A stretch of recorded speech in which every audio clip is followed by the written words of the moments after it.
pendant qu'il se passe des trucs en haut, je vais vite fait un peu en panique, dans la caverne chercher s'il y a pas des trucs qui pourraient servir. Je sais pas, tu sais, il y a des gens s'il y a pas d'autres gens qui sont tombés avec du stuff. Peut-être des armes à distance, j'en sais rien vu qu'on en a pas, n'importe quoi il y a un monde qui pourrait peut-être nous servir, quoi. Tu trouves un arc court en assez piteux état, mais au moins il y a un carquois de flèches à côté. OK. J'ai utilisé un arc. J'imagine qu'on a un entraînement à l'arc quand même. Au sein de la caserne de la Garde de Lune, vous avez tout de même une cible, et même si ce n'est pas ton arme de prédilection, tu as tout de même un entraînement à manier ce type d'arme. OK, bah écoute, je le prends dans le doute et je vais voir si je peux pas trouver un angle de tir, si ça peut aider, quoi. Et là, tu vois les griffes de la créature commencer à effectuer un mouvement rotatif comme pour essayer de t'éviscérer par le bas. Je vais t'offrir un test qui va être un test d'esquive.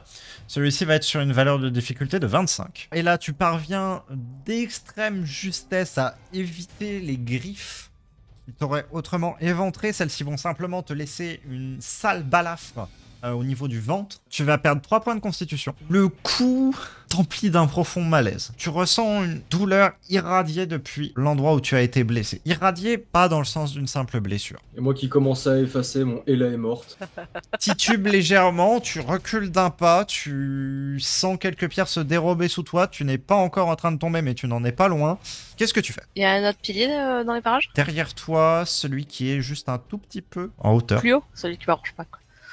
La bête, j'en ai déjà vu de pareil ou pas? Non, En termes de différence de taille? 2 têtes de plus que toi. En termes de largeur? Sachant que je suis pas épaisse. Ce qui tient le torse à la créature fait 2 fois ta largeur. En fait, c'est un peu une espèce de torse vaguement rond qui se termine en une espèce de squelette de colonne vertébrale et de chair mêlée qui forment des tendrilles qui viennent se poser sur la terre. Est-ce que j'arrive visuellement à déceler un endroit qui pourrait être comme un point faible, genre des yeux ou quelque chose comme ça? Tu n'as pas le temps de le faire. Donc c'est soit je saute sur le pilier, soit je saute sur la créa et je tente de la renverser en fait. Je vais prendre le peu d'élan que j'ai pour me jeter sur la créature et tenter de la faire basculer. Tu vas me faire un On test. sent le stress, hein. Même dans la cam, on sent le stress. Hein. J'ai pas envie de crever quoi. Soyons honnêtes. Le test va être un test de poussée. La valeur de difficulté sera de 25. Je crois en toi, fais-le. J'ai jamais cru en toi, mais vas-y. C'est méchant. Tu arrives à repousser la créature, du moins en partie. Celle-ci est légèrement projetée en arrière de par ton impact. Elle ne s'attendait peut-être pas vraisemblablement à ce que tu choisisses cette option-là. Probablement que pour elle, tu allais juste sombrer en contrebas comme tous les inconscients qui se sont retrouvés piégés en son domaine. Mais ce n'est pas ton cas. Tu donnes un violent coup pour tenter de la désarçonner. Celle-ci se retrouve légèrement à ployer en arrière avant d'essayer de t'étouffer de 3 bras qui vont tenter de se refermer sur toi. Tu as la possibilité d'esquiver ou alors d'essayer de pousser plus avant. Je pousse plus avant. En faisant cela, tu risques d'être projeté avec elle.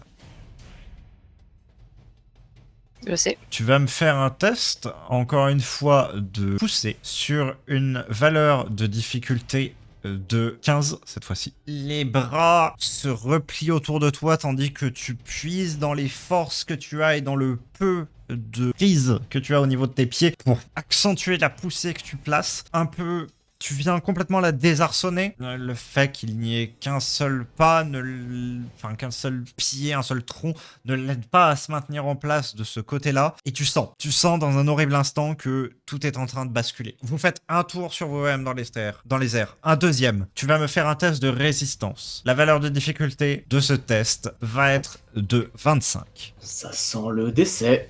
Et là, la lourdeur de l'impact va être extrêmement violente. Tu parviens à essayer d'amortir au mieux que tu peux la chute en t'agrippant au corps, en tentant dans un ultime espoir, te recroqueviller au maximum. Ce sera probablement pas vraiment suffisant. L'impact va te ramener à la réalité de ce que ce monde est, froid, hostile et profondément injuste. Alors certes, le cadavre de la créature va un peu amortir l'impact, mais certaines parties de celle-ci vont venir se mêler à toi, à leur contact. Un contact dur contre la roche. Tu vas entendre un craquement sinistre au niveau de ton épaule. Tu vas perdre très exactement 11 points en constitution, 11 points en force, 11 points en agilité. Ah ben je suis en dessous du seuil critique. Tu tombes dans l'inconscience. Je vais quand même courir jusqu'à la créature et planter ma lance dedans de toutes mes forces juste pour voir s'il y a la moindre réaction. Je Et sens surtout pareil. au cas où pour l'achever. Une espèce de soubresaut nerveux, mais pas grand-chose de plus. Ok, dès que je constate ça, je lâche mon arme pour pouvoir immédiatement aller constater les dégâts sur Ella et si je peux l'extirper de ça et si c'est pas possible sans causer plus de blessures, déjà lui administrer le maximum de soins pendant que ses plaies sont fermées littéralement parce qu'il l'empale. Une Ouais. fois qu'on retire ça, en fait, ça cause pas encore plus, genre pour qu'elle puisse tenir quand on va la retirer tout simplement. Ouais, je vais tenter de t'aider aussi. Ouais, pareil, je viens aider aussi. Ce que vous constatez par une inspection méticuleuse avant de faire le moindre déplacement de son corps inanimé, c'est que peut-être des côtes ou des os, en tout cas de la créature, sont entrés en elle vraisemblablement au niveau de son abdomen. Il ne semblerait pas qu'ils aient perforé des organes, tout de même, il ne semble pas être allé aussi profond. Oh putain, c'est un miracle. Mais par contre, ils ont vraiment grandement abîmé tout son flanc, hein, clairement. Par contre, ce que vous remarquez, c'est que elle a une épaule broyée. Bon, ça va être difficile de réparer.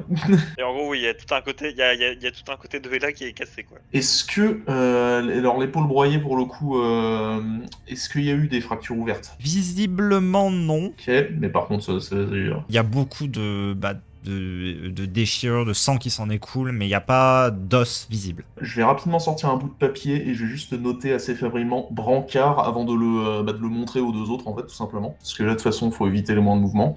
Est-ce qu'on a moyen d'en faire un en tressant de la corde? En tressant de la corde et aussi en récupérant quelques ressources éparpillées que vous trouverez, probablement de convois qui seront tombés, ainsi de suite, vous serez en mesure de confectionner un brancard de fortune, ouais. De toute façon, dans le pire des cas, vous avez tous les deux des lances. Donc on peut prendre les deux lances pour faire les côtés et tresser de la corde entre les deux. Ce que je vais faire pendant ce temps-là, c'est que je vais voir si il y a des os ou quoi que ce soit qui sont assez fragilisés pour que je puisse les péter sans les retirer dès là, pour minimiser le nombre de plaies ouvertes, en fait, tout simplement. Tous les os semblent être d'une part renforcés et d'autre part très épais, très trapus. Ce que je vais tenter de faire, ça va être avec le plus... Enfin, sachant que du coup, j'ai déjà sorti tu sais, tout ce qui est kit de soins juste à côté. Je vais allumer une torche, parce que là, pour le coup, il va falloir cautériser par le feu. Je vais allumer une torche, imbiber un chiffon d'alcool et surtout fabriquer un bâillon assez rapidement, genre juste, même s'il me faut me déchirer un peu de vêtements, mais parce que en fait, la douleur intense pourrait potentiellement la ramener à la conscience et j'ai pas envie qu'elle fasse de mouvements brusques ou quoi que ce soit. De façon très lente et délibérée, parce que je ne veux surtout pas causer encore plus de blessures,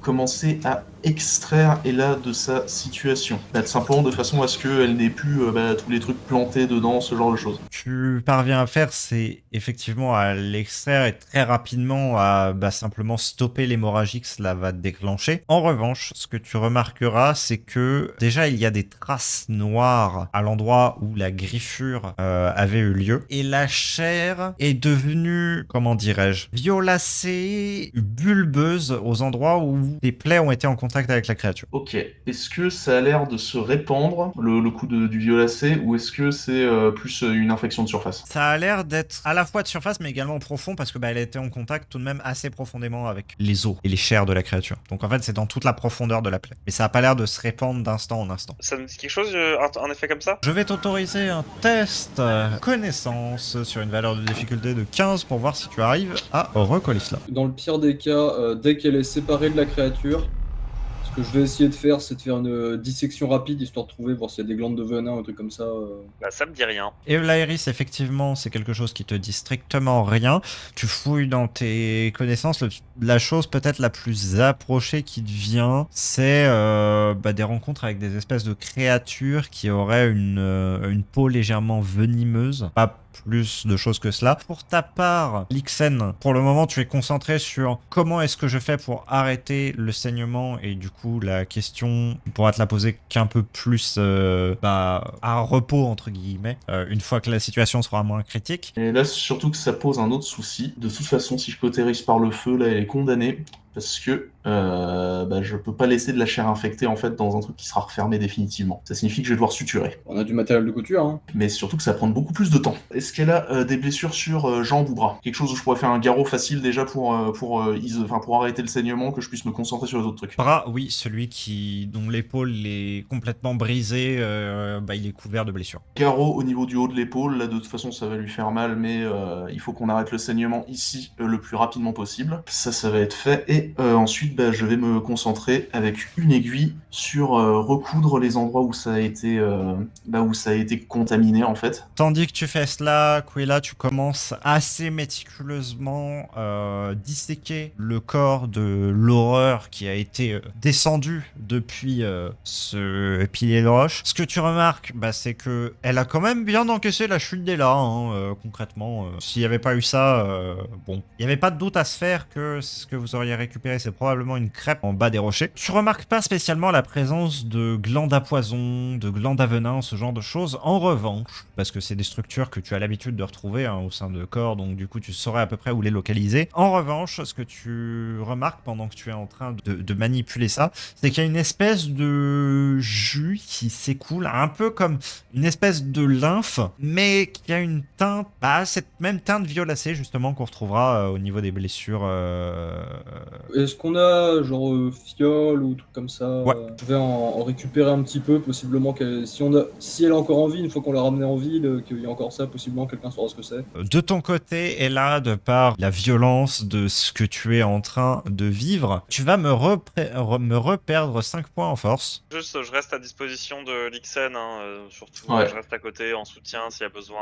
Même au cas où elle se réveille, si jamais elle se réveille, que je puisse la maintenir, pour que Lixen puisse continuer de faire son taf. Ce que je vais pour le moment te faire, par contre, c'est parce que logiquement je nettoyais quand même avec le chiffon couvert d'alcool avant que je recouse. Je vais te tendre le chiffon en fait, que je puisse entièrement me concentrer sur la couture et que toi tu t'occupes de désinfecter les blessures. Lixen, tu vas me faire un test de survie sur une valeur de difficulté de 15. Le travail n'est pas des plus propres. En revanche, il est tout de même suffisant pour empêcher de trop gros saignements à l'avenir. Le truc, c'est juste que son temps de rétablissement sera légèrement plus long que si tu avais fait un travail plus soigné. Ça va pas engager son pronostic vital du coup, d'avoir plus ou moins bien réussi cela. Ça va juste son temps de rétablissement qui va être plus long. Son pronostic vital, par contre, de manière générale, il est pas au beau fixe, va lui falloir beaucoup de soins, beaucoup de repos. Par contre, il faudra d'ailleurs qu'on récupère une preuve de ce qu'on l'a buté, genre une main ou un truc comme ça. Y a quoi comme partie du corps qui est pas trop éclatée et qui fait que c'est genre toujours compréhensible ce que c'est? L'espèce de bras demi en ventouse. Je coupe la ventouse, tu vois, genre en mode un peu l'équivalent de, 30-40 cm, quoi, histoire qu'il y ait quand même un truc à montrer et pas qu'il soit trop chiant à... C'est-à-dire que là, avec partie du corps abnormal, l'état d'Ella plus la fiole de sang, on aura très peu de mal à prouver que c'était ça. En même temps, je fais un croquis vite fait du truc, et puis... Une fois que j'ai recousu tout ce qui était bide, je vais commencer. Alors sur le bras, il y a beaucoup moins de plaies qui sont rattrapables par de la suture. Je suppose que c'est beaucoup plus. Ça va plus être des bandages, ouais. Dans tous les cas, j'allais recouvrir de bandages serrés absolument partout en fait pour essayer de maintenir les organes dedans. Les organes ils sortent pas. Mais le bras en particulier, ça va être vraiment juste du bandage une fois que les plaies sont nettoyées et ensuite on retire le garrot. Pendant ce temps, je considère que vous avez eu, Quilla et Vlaeris, le temps de bien mettre en place le brancard. Lixen, pendant tous les soins que tu as apportés à Ella, une chose que tu n'as pas pu t'empêcher de remarquer, c'est la présence d'un certain nombre de cicatrices. Des cicatrices qui semblent anciennes, mais qui semblent également extrêmement violentes. L'origine de celle-ci semble particulièrement brutale et inhumaine. C'est beaucoup des griffures. Des griffures qui ressembleraient à un certain gantelet griffu en fer, porté par un certain individu qui se serait fait mettre à mort et qui avait dit que c'était personnel. Notamment. Voilà. Ok. Au moins j'ai ma réponse. Ouais. De toute façon, c'est une info que je ne vais pas informer les autres, parce que si je ne m'aurais pas informé les autres, c'est que...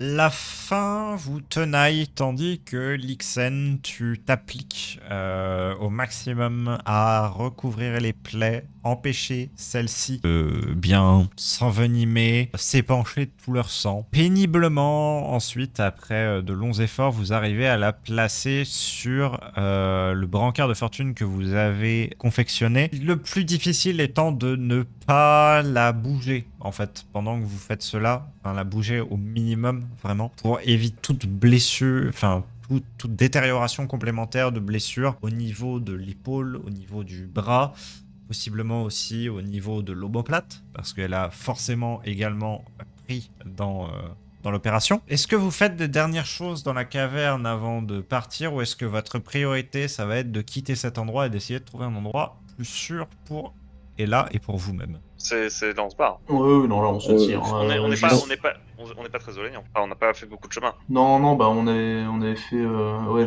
alors, la corniche va être un peu chiante, là, avec un brancard. Fort heureusement, la corniche n'était pas trop étroite, et donc du coup, vous aurez la possibilité de passer sans grand risque. Il faudra juste prendre le temps pour s'en assurer. Mais là, de toute façon, le but, c'est de la ramener sans faire trop de mouvements brusques pour éviter de rouvrir les plaies, même si normalement, avec point de suture plus bandage, les plaies devraient être raisonnablement solides. Vous entendrez Ella gémir de temps à autre, oscillant aux frontières de l'inconscience, mais la douleur semble être à la fois extrêmement assommante pour elle et l'empêche de totalement revenir à elle, et d'un autre côté suffisamment violente pour malgré tout provoquer ces accès de douleur qui la remontent à la limite de la reprise de conscience. De toute façon, possiblement, au bout d'un moment, il y a son cerveau qui peut complètement annihiler la douleur, en fait, plus réagir. Et pour moi, la grosse question, c'est surtout où est-ce qu'on va une fois qu'on est sorti, en fait. Bah, on retourne en ville, je pense. Hein. Le truc, c'est que là, en fait, est-ce qu'il n'y a pas plus proche? Est-ce qu'il faut pas qu'on aille au plus proche, tu vois? Bah, possiblement le village du gamin, mais on sait pas où c'est, et c'est pas sûr qu'il y ait des médecins ou. Surtout qu'en fait, la caserne des Gardes-Lunes, qui est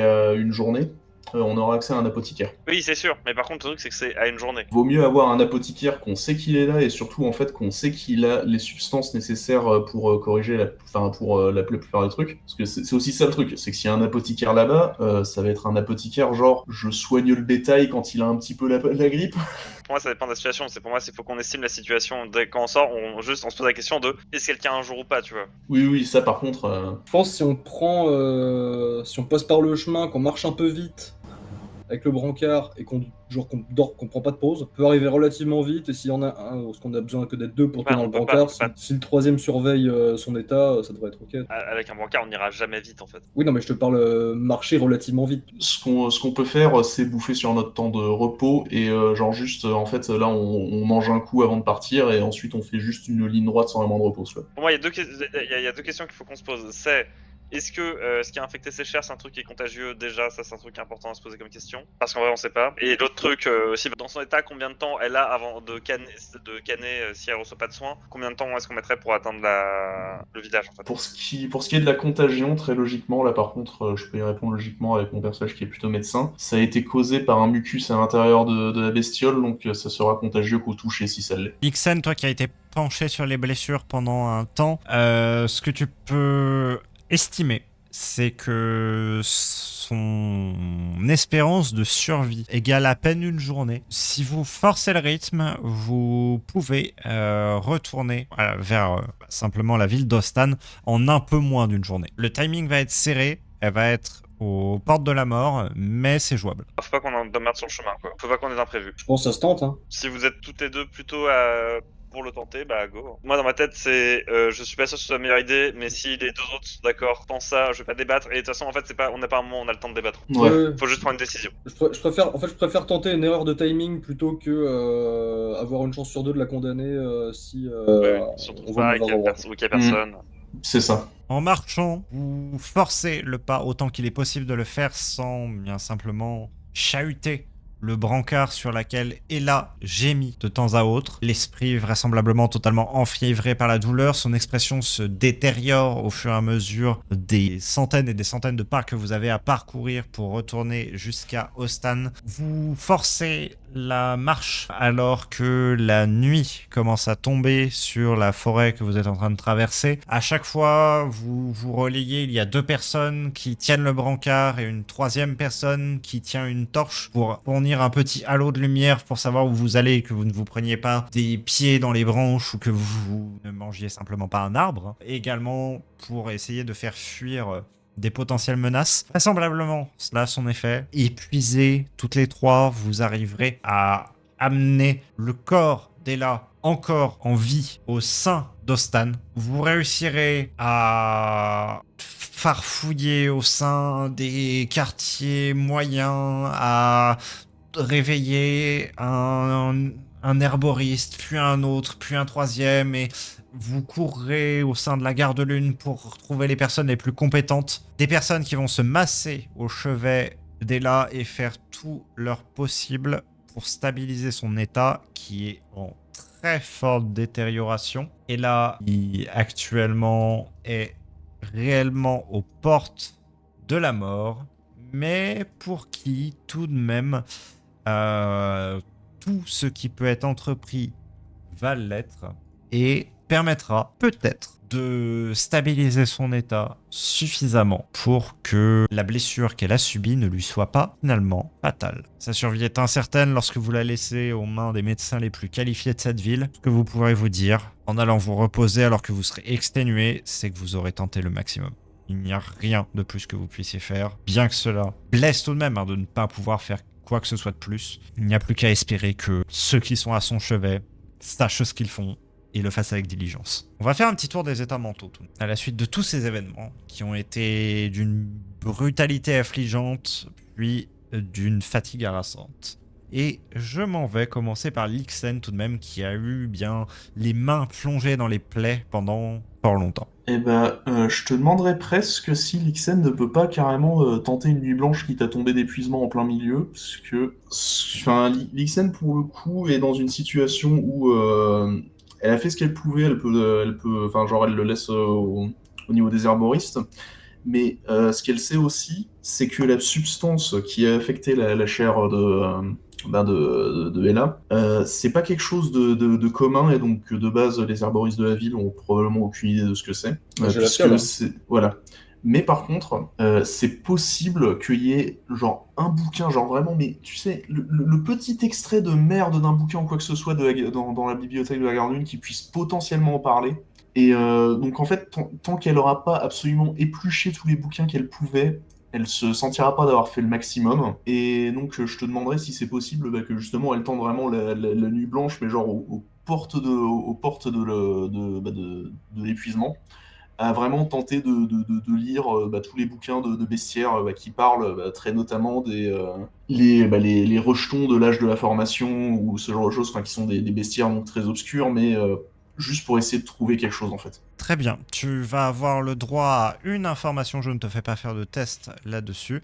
Je vais pas te la donner tout de suite cependant, je vais terminer les états mentaux et ensuite on va faire une petite aparté où je vais te donner les informations. Evla Iris. Honnêtement, moi ça va. Hein. J'ai fait ma part pour que Ella meure pas. Mais si on est 100% honnête, si Ella meurt et Vlairi, ça va pas être triste. Je ne souhaite pas sa mort et j'ai tout fait pour qu'elle se rétablisse, mais maintenant voilà quoi, c'est plus entre mes mains et pour moi là le truc c'est que au final on n'a pas chopé tant que ça d'infos. Enfin, je pense que la personne qui a retiré le plus d'infos de nos explorations des tréfonds, c'est Ella, et elle nous a pas transmis l'info et maintenant elle est en train de mourir et ça c'est chiant. Je suis quand même content qu'on ait, tu vois, que par contre on ait ça ait mené à la mort d'une créature qui tuait des gens, qu'on ait pu sauver une personne aussi, qu'on ait pu sauver un gosse pour process quoi. Je suis content de ça.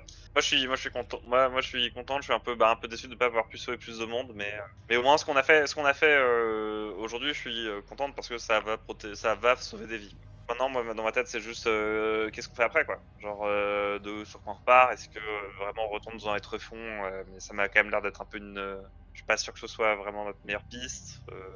Est-ce qu'on retourne voir le mec qui avait plein d'infos, qui devait chercher des infos pendant quelques jours, sachant que maintenant, ça va faire 2-3 jours qu'on est parti. Peut-être qu'il a chopé des infos, etc. Moi, je suis là, je pense surtout à la suite. Très bien, et Quella? Un peu dans le même état d'esprit qu'Evlairis, c'est-à-dire que si Ella meurt, déjà c'est pas de ma faute, j'aurais tenté de faire ce que je pouvais pour la sauver. Relativement étonné d'avoir croisé ce genre de bestiole, parce que c'est pas un truc très courant non plus quoi. Aussi entre guillemets surpris que quand on soit retourné en ville, ce soit pas la guerre civile. Donc finalement, c'est pas mal. Je pense que je vais surtout rentrer à la caserne et globalement m'écrouler en fait de chute d'adrénaline en fait, et voir ce qui se passe demain quoi. Et là, par très vague bribes, tu te réveilleras alors qu'on est en train de t'administrer divers soins, que ce soit des recoutures de plaies, que ce soit des pansements que l'on te change, que ce soit enfin, laver certaines parties qui sont simplement recouvertes de sang, de lymphe, essayer au maximum de stabiliser ton état. On te donnera très souvent des plantes pour simplement t'aider à supporter la douleur, te faire te rendormir. Tu n'auras pas trop d'autre choix que d'accepter. Lixen, il va effectivement te falloir quasiment toute la nuit à éplucher des registres, éplucher d'anciens rapports écrits dans un ancien parler commun qui te fait mal à la tête. C'est également simplement par la fatigue qui s'est accumulée. Au final, au fond d'un livre, alors que le jour commence à poindre, que tu es simplement tellement au bord de l'épuisement que tu es en train de t'affaler sur le livre que tu es en train de lire, à la flamme vacillante d'une bougie mourante, tu lis quelques lignes. Quelque chose, une description, une couleur verte, une réaction de ce liquide aux flammes que, dans un empressement, tu testes instantanément. Tu place une goutte au-dessus d'une flamme pour voir si celle-ci se met à bouillonner. C'est effectivement le cas. En vrai, heureusement que j'ai pas cautérisé par le feu. Il y a mention d'une sorte de gangrène, mais pas une gangrène qui s'étend, une gangrène qui simplement reste en place. Ok.